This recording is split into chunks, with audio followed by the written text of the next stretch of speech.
repetition is key to becoming better technically.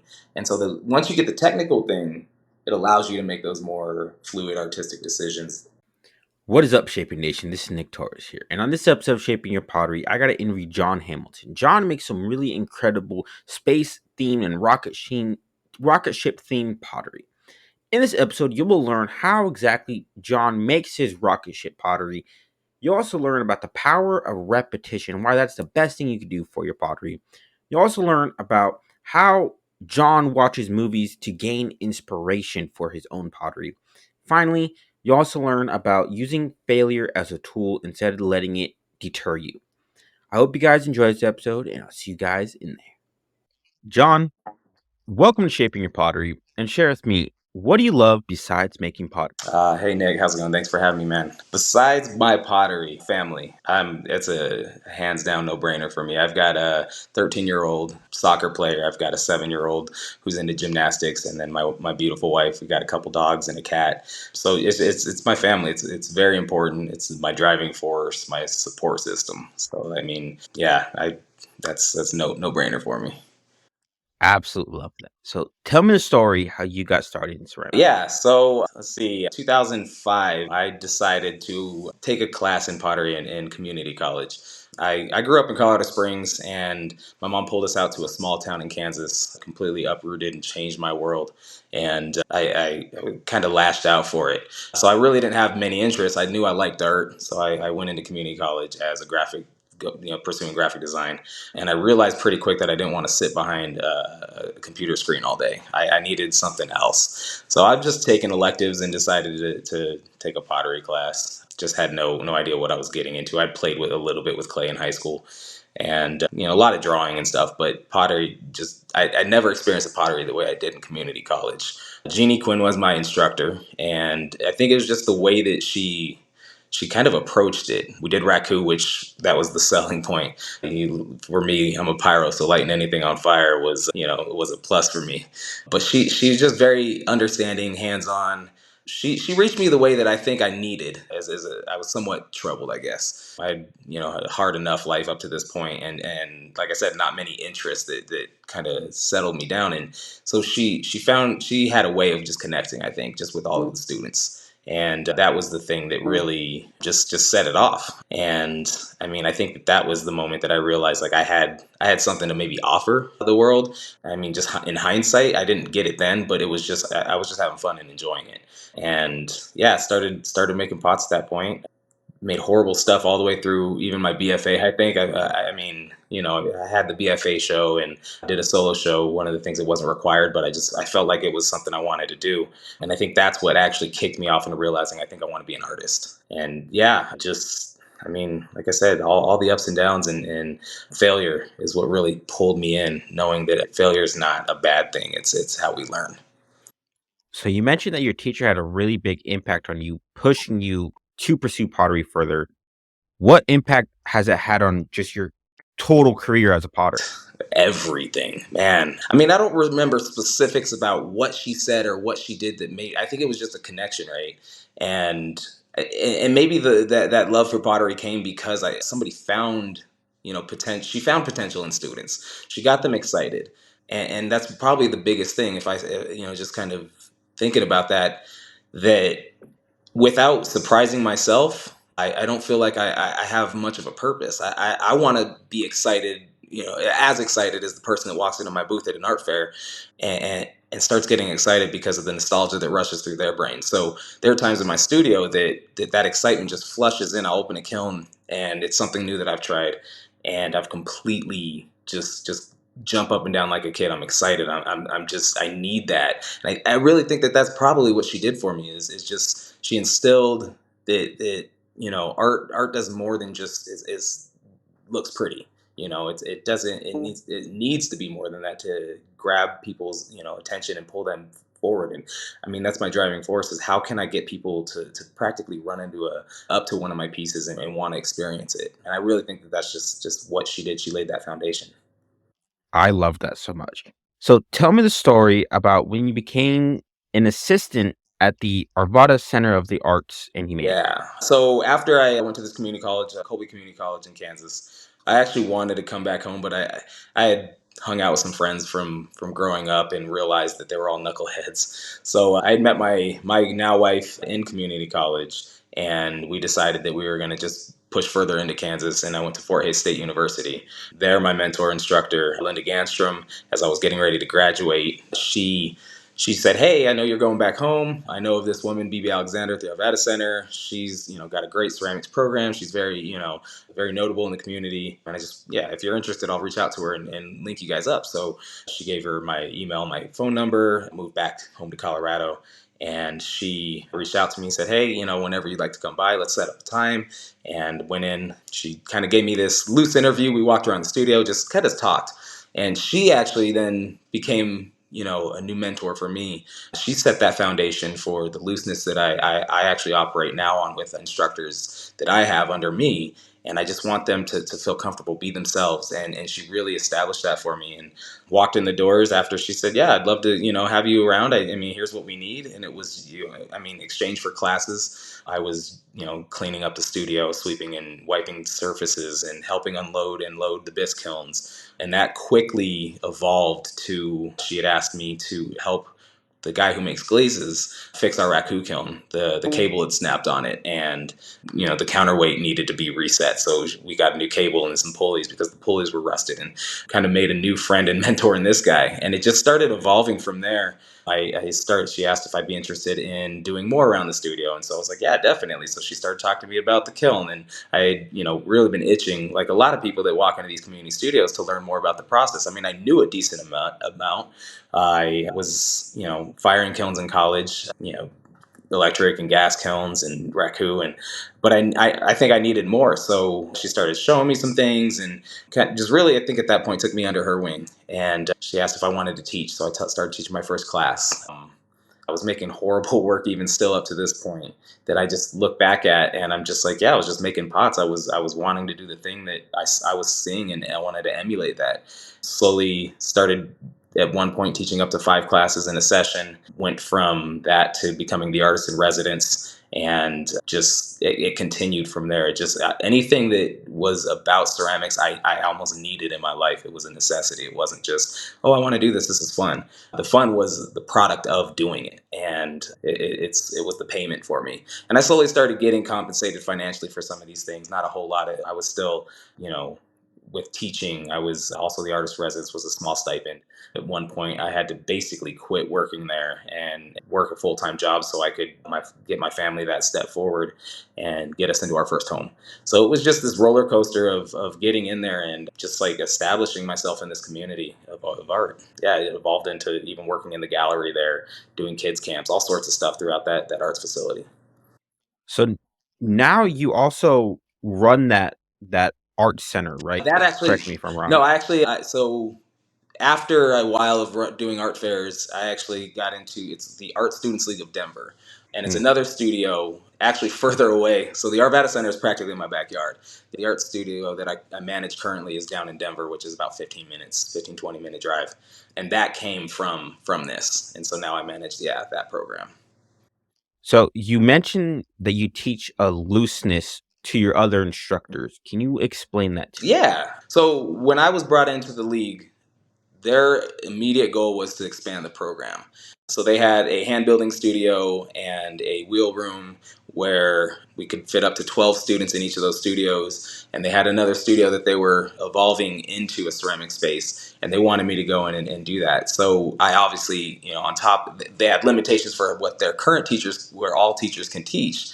And that's 2 classes plus like a workshop every session that we do. And so they were like, "We're going to need to hire more instructors." And I never hired anybody. I've never been in administration, but I think going back to what BB had shown me, just with how her walking me through just the studio at the Arvada Center, like I wanted to emulate that. I thought that was important, that it was just be you. And so my first interview, it wasn't me that one that made this interview so amazing. This instructor, she was actually running a small art program or ceramics program at a rec center, and she just wanted to get slowly out of that and start teaching more and not have to teach and manage her space. But a lot of that was walking around the studio. It wasn't formal. It was just getting to know somebody, like finding a comfort level with that person so that they didn't feel like they had to impress me. It wasn't about impressing anybody. And I had my second interview, my third interview, my fourth interview. And it's almost like I didn't want to make people feel like they were competing for a job. I just wanted them to come in, express who they were, show me their work, no matter how good or bad they thought it was, and just be loose. Like it's intimidating to be in front of a person that you're supposed to report to, and I don't want that relationship with my instructors and even my current instructors that were already established in this community. I wanted them to know that like we're more than just like I'm not a boss. I don't like that word. It's like a four-letter word to me that like when you get in trouble for saying saying bad words, I'm like don't call me a boss. Like I mean we can be friends. It's cool. Like we have this hierarchy that we have to respect and understand, and as long as we can do that, that's all that matters. And I wanted to encourage people to be the best that they could be. And the one thing that I constantly stress to them is just show up. You don't have to be 100% every time you walk in this door. The best things that happen to people are because they showed up that day. And you could be having the worst day. Your cat just died. You had a fender bender on the way into the studio. Show up with that energy. Show people that you still care. That's all that matters. And that looseness allows people to just show up in the way that they are and be accepted and respected and feel valued. And I think that that's probably the biggest thing in this world that we need to share is the value is the most important part. And what I can, express to you and how much I appreciate you for being here is huge. Yeah, so I just want them to understand that looseness is. I'm a high octane person. I don't stop. I'm constantly beating the drum, changing the pace, and I show that to emulate it. I don't want people to necessarily emulate that, but I want them to see that like we can do this all day, every day, and have fun with it, and be exhausted. And it's still a great thing to do, but being loose about it and not expecting people to emulate it and come in and just show up. There's days that I've had to show up to work and just be there. And my coworkers and the administration have said, I appreciate that you just showed up and you're still having a good attitude. It's important. Just be loose, spread fun and joy, and show people you value them. I love that. Shaping Nation, show up and be yourself.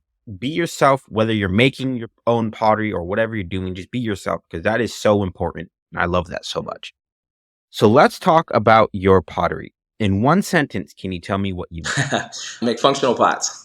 And I like leaving it that. My work, I feel, is went to the place that I want people to be shocked. I want them to be excited.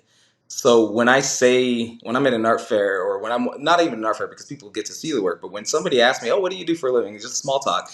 I tell them, "Oh, I'm a potter," and I leave it at that because I kind of want to throw the bait out there and just see if they'll take it. Most people are just, "Oh, that's cool," and they move on.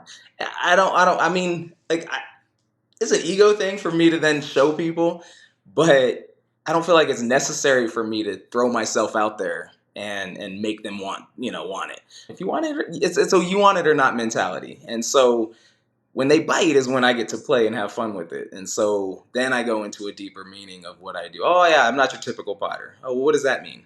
So you have a kiln and a kill or whatever. I mean, and I let them just be them and have fun with it. And I, I want them to express interest. I don't want them feeling like I'm forcing them to like me or like my work. So I then get into no, yeah, I make space pots, and I just keep giving them a little bit of a breadcrumb just to see if they want more. And they're like, oh, really? So you just put pictures of stuff on your work? And I'm like, yeah, kind of. And I just keep wanting to feed that. And that's the ego part of me that I have fun with. But I like I said, I just want them to know or have that interest for themselves. And so then I start to show them work. Oh, that's cool. And I just show them cups. And then I start getting into my rocket ships and the surface designs. But yeah, it's about, I don't know, creating a dialogue with somebody. It's, I want it to be simple, but I also want them to want the complexity of it. And that's where it starts to develop from there is, you know, throw them the bone, see if they want it, and if they want more, then I'll start talking to them about more of it. And yeah, it's like I said, I don't want people to feel like they have to be bored with my story. I love that. I kind of do the same thing. I'll leave it very broad and then go deeper if they ask. I like that a Yeah. lot. So tell me the story how you started making the pottery that you make today. Yeah. So I think the whole thing about pots is repetition. And I actually had a conversation recently with somebody about my work, and they totally disagreed with me. But I was actually having a discussion like this. My point of the discussion was to say, no, I agree with them. I make very cookie cutter things. Like that's what repetition is when we make pots, we have to make the same thing over and over. I think I've gotten out of because now I manage mostly, I've gotten out of that repetition of making a pot to fill a booth. And I get to explore those pots in the surface more. So a lot of my process is very, very simplistic. I'm making cylinders, but I want to bring life to that cylinder. So at the time I was making anything that would catch nostalgia and get somebody excited about oh, I remember when I used to do this. And I was huge into paper airplanes. I got kicked out of school for throwing excessive amounts of paper airplanes and not stopping. Pretty disrespectful amount of paper airplanes. And so that was one of the things that I wanted on my pots at the time. So I was, drawing and making these slab pieces and stick them on the pots. And then I would, after working at this facility that I worked at, I learned how to cast resin. And so I made stamps, and I would impress, these paper airplane stamps into the surface of my pots. And then I was doing nostalgic onomatopoeia with comic books saying boom, pow, bam, wow. And then that evolved into rubber ducks and like firecrackers and cherry bombs, stuff that kids used to do, like kids do all the time. And I wanted people to be excited about just looking at something and thinking it was cute and fun and playful. And so then I've always loved spaceships. I've always loved rockets. I've always loved the idea of space exploration. And I put a 50s style rocket ship on one, and I that was like the turning point. And I said, that's it. It was more that I can't take a paper airplane and turn it into a vessel. That would be a pretty damn big piece to do that. So I realized that the rocket ship was already a vessel. It's what it was made for. It was to hold things. And it became bigger than that. And I woke up in a cold sweat one night after I was just putting images of the rocket ships, different trajectories going up and coming down, and maybe looking like they're crashing and all sorts of stuff. And I woke up in a cold sweat one night, and I ran down to my basement studio at the time in this last house that we were in, and I sat at the wheel and I threw my first rocket ship, and I knew what it needed to be. And it was going to be my first cup because I wanted to explore beyond just an image on the surface of something.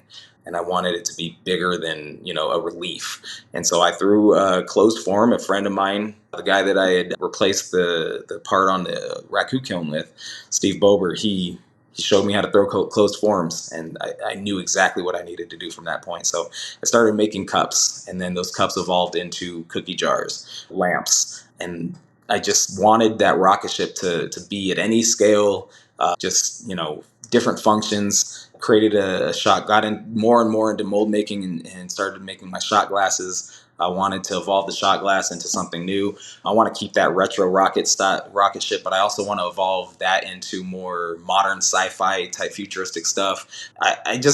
Evolution was really what started it. Is knowing that like I can make that same form and that same shape, but bringing it to life and making it feel new and refreshing every time that I do it. I wanted that rocket ship motif to be a part of that journey. And I don't see myself stopping anytime soon, which is exciting. I keep finding that new thing that I want to evolve the work into. I want a new surface. I want to bring it and incorporate a new element of design into it. And it's just constantly about the evolution of pottery and how else can I excite myself in order to excite other people that see it. And I mean, I'm just playing and having more fun with that every time I sit in my studio and add a new element to this spaceship design. I mean, I'm a huge Star Wars fan, huge Star Trek fan. I cross the two. I love cheesy sci-fi movies. Marvin the Martian. I mean, you name it. If it has a connection to that retro 50s style rocket ship, or is something that's futuristic, alien. I want all of that, and I watch those movies to get inspiration. And I've always looked at movies that way. I watch them once just for the excitement and the wow factor and just to be entertained. And then I'll watch it again and again and again and again and again and again until I find things in it that I'm just like, ooh, that would be cool on this pot, or I could put it on a cup like this, or like Buzz Lightyear is my favorite, or Lightyear is my favorite new movie. That is my aesthetic to a core, and I just like seeing and getting excited about those things, and finding ways to add them into my work. So it's like I said, it's evolution that really started it, starting from the basics of making pots repetition wise, just to make a good pot, and then what can you do with that pot and evolve it. And I feel pretty comfortable with what I'm playing with right now, so it's working out well. So it's very interesting that you said that because yesterday when I was watching the Ahsoka show, like episode 2 or something like that, and I saw like one of the characters, like one of the Sith characters, and I thought that design looked so cool. And I literally paused it, took a picture of it. I was like, I want to make this Yeah, character. Like that literally just reminded me of I'm that. digging your I love that characters, by so the way. much. Those are Thank you. Thank you. yeah. So something I found interesting is that no two pieces you make really never look the same. Can you tell me about this? I'm kind of going to disagree, and that goes back to like, and this is actually the same conversation that I was having with my friend. And it's D good, actually, Delvin Good. Like, we're back and forth and constantly talking art. And I do it sometimes to just mess with him, get under his skin. But he was talking about repetition and slip casting, and it came to just selling yourself out to, mass production in China and all sorts of stuff. And I had said, no, my pots are very cookie cutter. Like, I make the same cylinder for 20, 30 cups. And there are some slight artistic decisions that I make them slightly look different, but it's the same cup. When I start playing with other things is where I think I get a little bit different. Like my steins, my rocket cups, like there's a lot of similarities in everything that I do. There are very small artistic decisions on those, but it's my plates, it's my covered jars, I'm doing the moon mugs now. I'm starting to do some more sculptural work that I sell in the gallery, and like, those are the things that I think that you're maybe referring to. Like, I want people to explore the piece from the top, the bottom, the inside, the outside, the edge. I want them to find something new almost every time they pick that piece up and interact with it at home, in the booth, when they come to my house and see the work that I do. I want them to use their cameras and zoom in on it, and what is that? And I'm using a lot of parts they're slip cast that I wouldn't make myself because of the time that it would take to sculpt this thing. So like toothpaste lids, the handle to one, I've got some pieces over here that I'm just kind of looking at, but the handles to some of my things are slip cast elements that I have seen and known that I was going to use that as a handle. How to integrate it into the piece is more important. But then with what you're noticing is, okay, now I'm going to start making these artistic decisions that allow people's eye to carry around, and start playing with the element of design, the simplicity of the direction that, oh, this connects to this and this connects to this, because I want that mechanical feel to feel like it means something and it does something.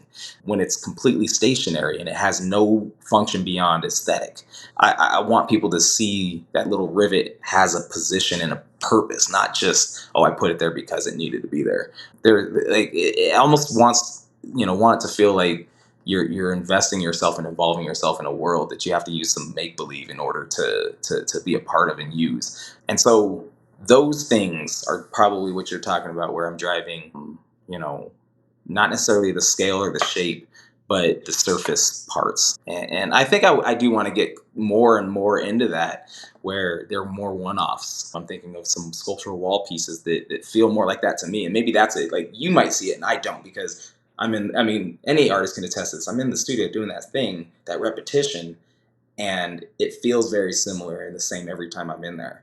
So, not to disrespectfully disagree, but to disagree in the sense that, like, I see this like repetition, and I was trying to prove that point, even with Dell, that like there's a lot of similarity that we have to do to make the work that we make. Repetition is key to becoming better technically.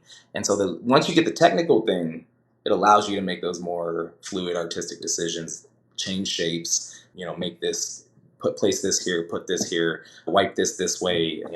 There's several different things that come in at that point.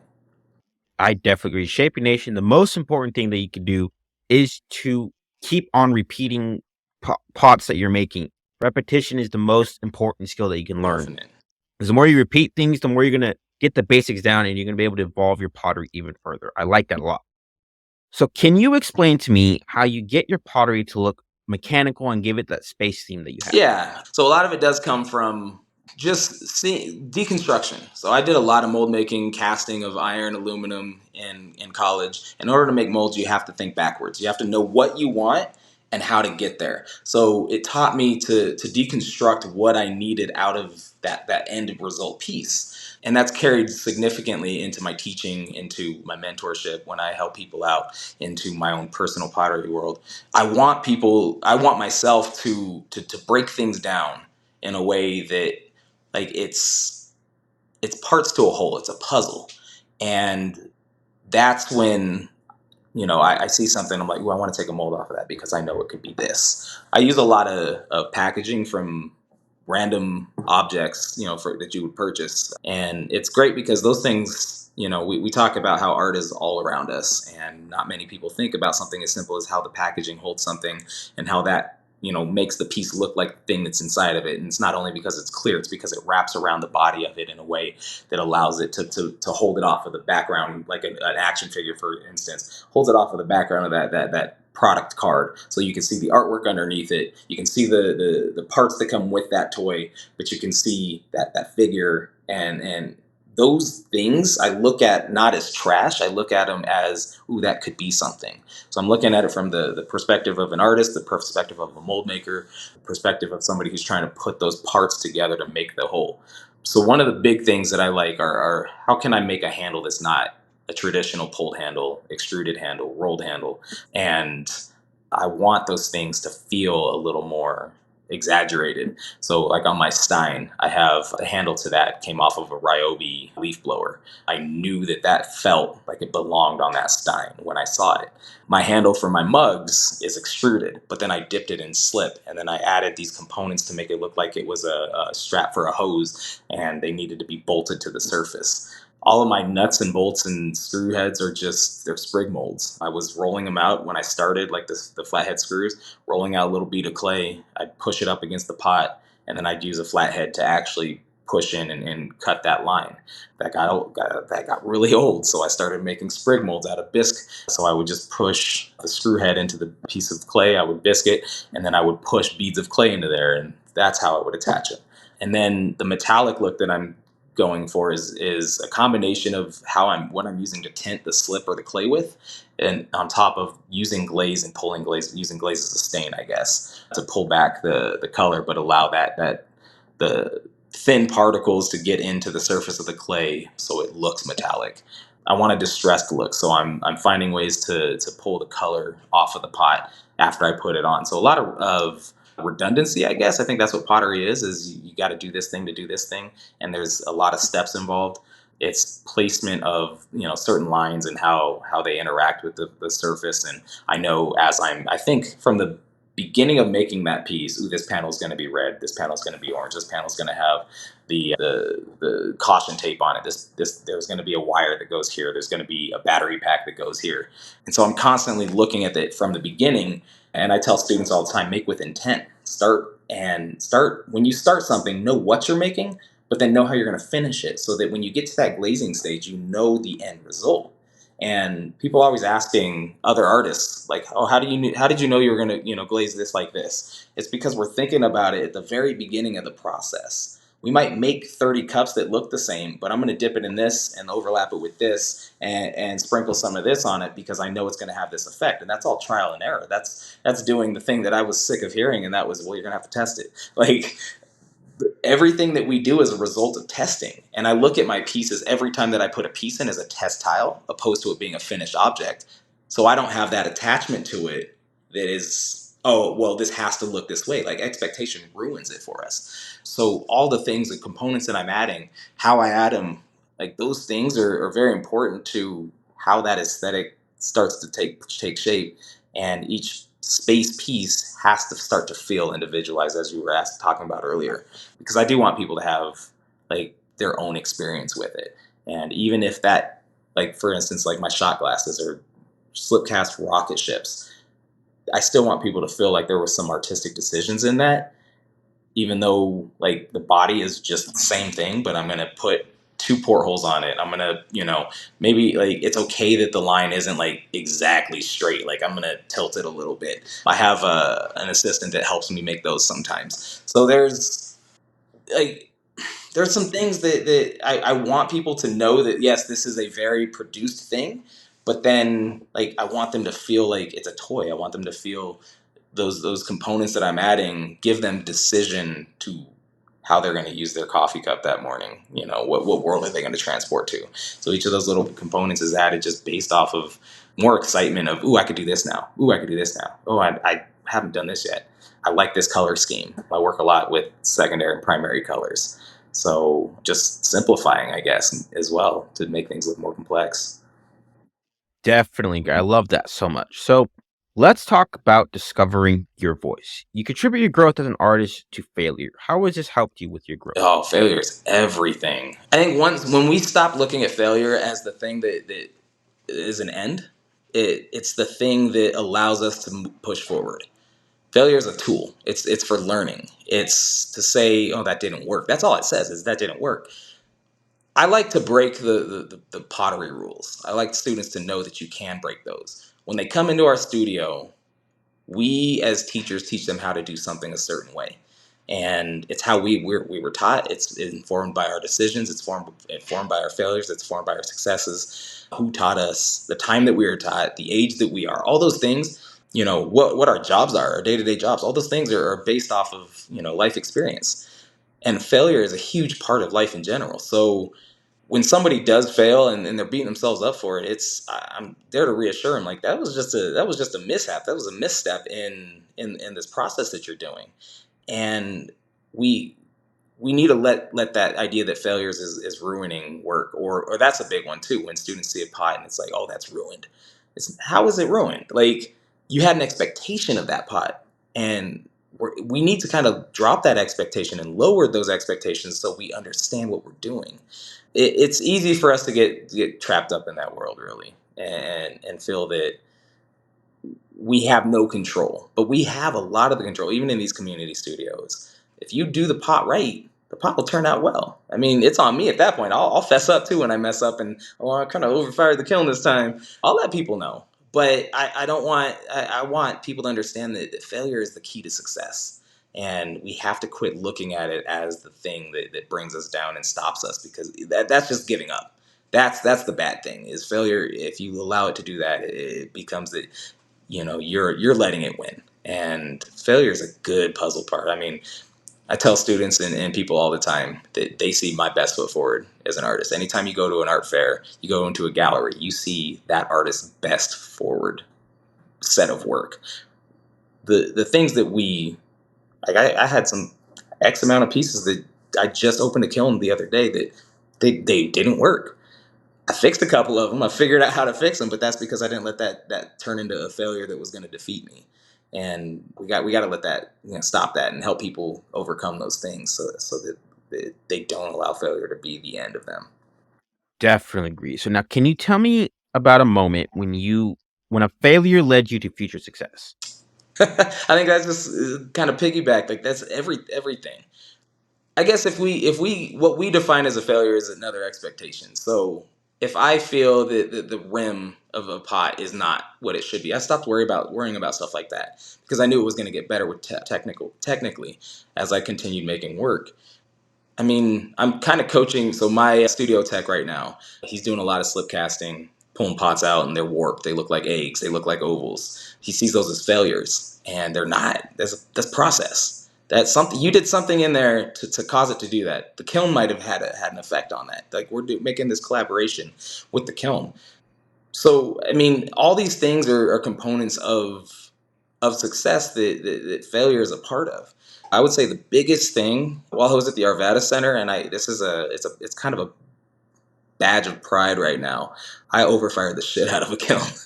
So I'm firing the kiln. BB said, "Hey, I'm leaving. Do you want to shut the kiln off?" Because we would tag team it while she was at work sometimes, and sometimes she would take it, sometimes I would just take it. And so it was a Friday, and I had a date night clay class, and I was like, "Yeah, I got it. Go ahead." It's like I'll be here all night.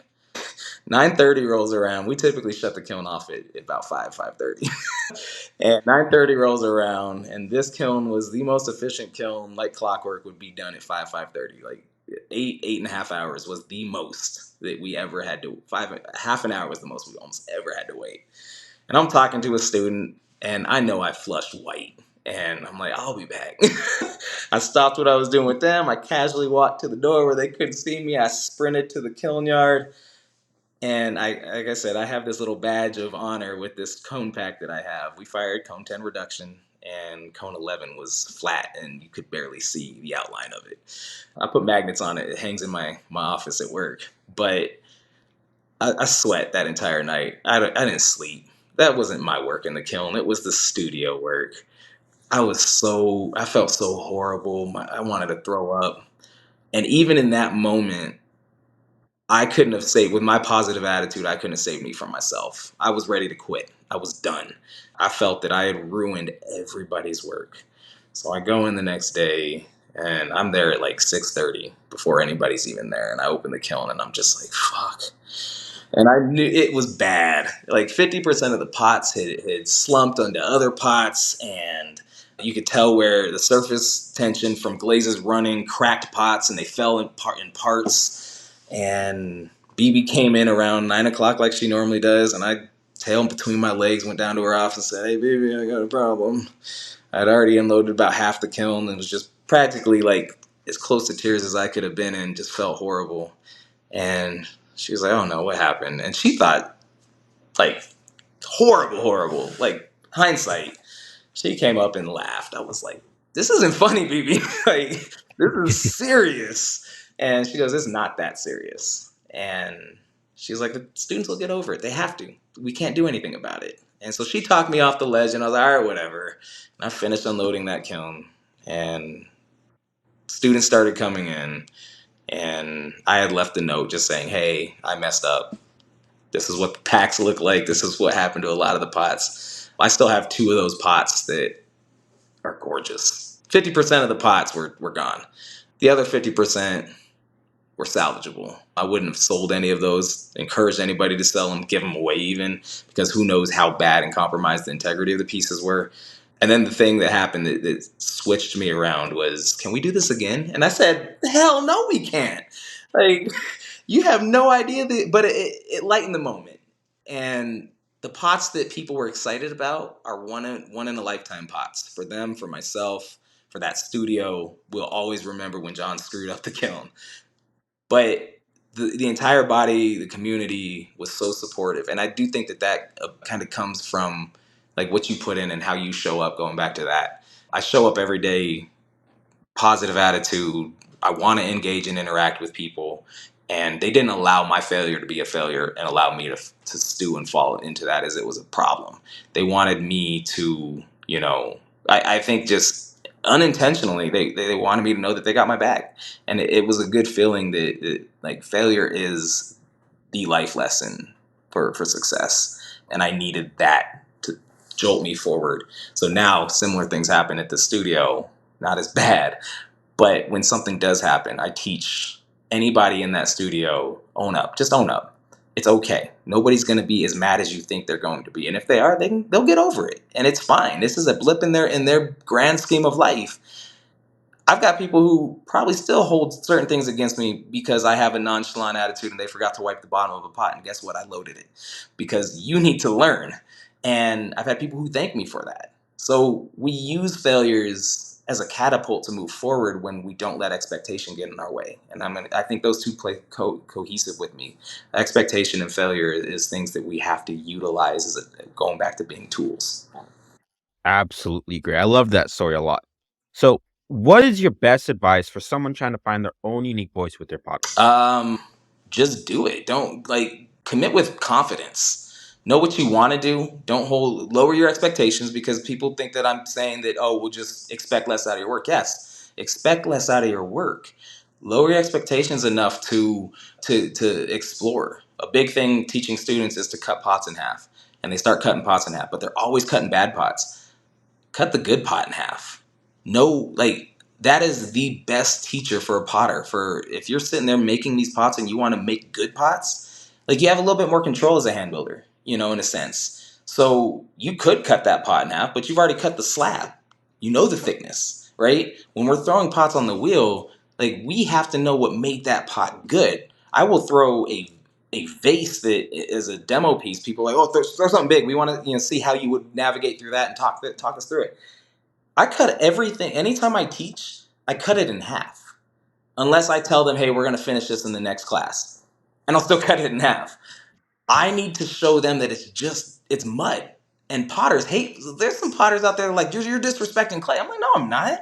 Like, it's just dirt. Like, we've got this fancy dirt that does something. Like, we'll make it again. Like, it's okay. And so lower your expectations a little bit. Explore. Don't be afraid to try that thing that pushes you outside of your comfort zone. Too many people stay within their comfort and they don't push the pot to its limit. So they're going to constantly make a pot with thick walls. Like one of the exercises, I got two exercises that I think exponentially help beginning potters grow. And that's stretch the pot until it collapses, but the goal is to not allow it to collapse. But I want you to make that pot collapse because then you understand the limitations of the clay that you're working with, how you work with it, the amount of water you add, the dryness you keep it. I mean, how are the stars aligning that day, right? Or not? But challenge yourself like that every so often. If you're gonna make 5 pots, make that fifth pot the pot that you play with and explore with. And then the other one is constantly, always weigh your work and measure when you're trying to create consistency because you can always go back to doing something that's inconsistent. But then a pound and a half of clay, the final diameter has to be 3 inches across. How tall can you pull that clay and measure it? And then the next time you do it, can you pull it a half of an inch taller? Can you pull it a quarter of an inch taller? Can you pull it an eighth of an inch taller? Like every time you do this, get better. Learn how to collar. Learn how to throw a cylinder the right way for you. Not necessarily because I taught you my way of making a cylinder, but what is it? What quirky thing are you doing that's allowing you to make that cylinder better every time? Understand that the clay is actually thicker than it actually feels. And those are the things that they're teaching people. It's the tactability of what clay actually is. This wet, sloppy stuff is holding under its strength because of physics. And it teaches people those things without teaching them physics. Absolutely agree. Shaping Nation, don't be afraid to mess up your pots, and also always try to improve your pottery, whether it's a little bit at a time or a That's lot. it. Just always try to be improving your That's it. pottery. John, as we're coming to a close here today, what is one thing you want to hammer home with my audience today? Oh, go up. I'm gonna go back to that. Everything you do in life, try and put your best foot forward. Know that you're not always going to do that. We have so many metaphors in pottery that work in life and vice versa. And if you just show up and do what you can for the day, sometimes it's all that's necessary.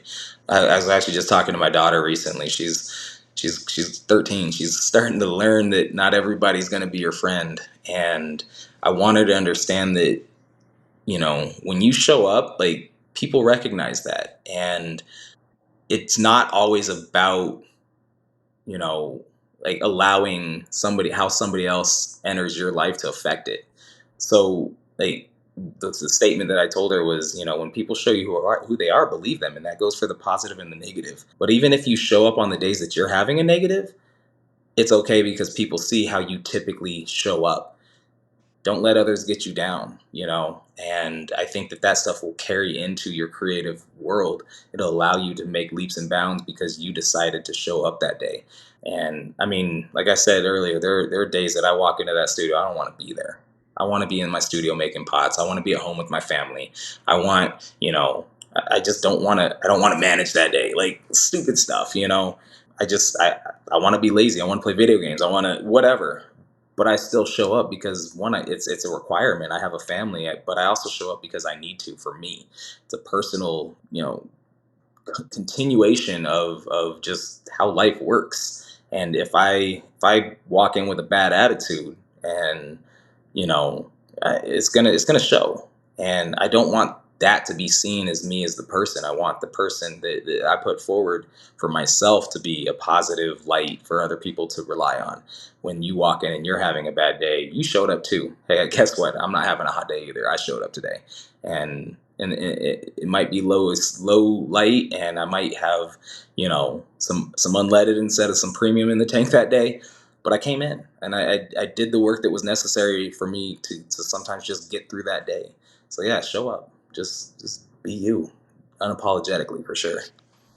Some excellent parting words of advice. John, it was so great chatting with you today. Where can my audience go and learn more about you? Yeah, so I've got a website. I don't sell a whole lot of work on there, but you can definitely see what I do. I try and update that somewhat, quarterly, year with new work.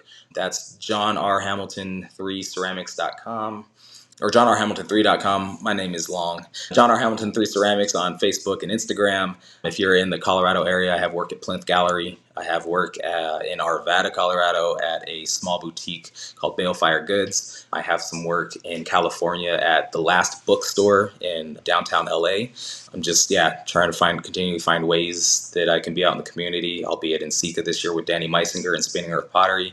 I'll be at ClayCon West giving a small demo, which is in Utah. Just, constantly trying to grind harder and, do bigger things for myself and my family.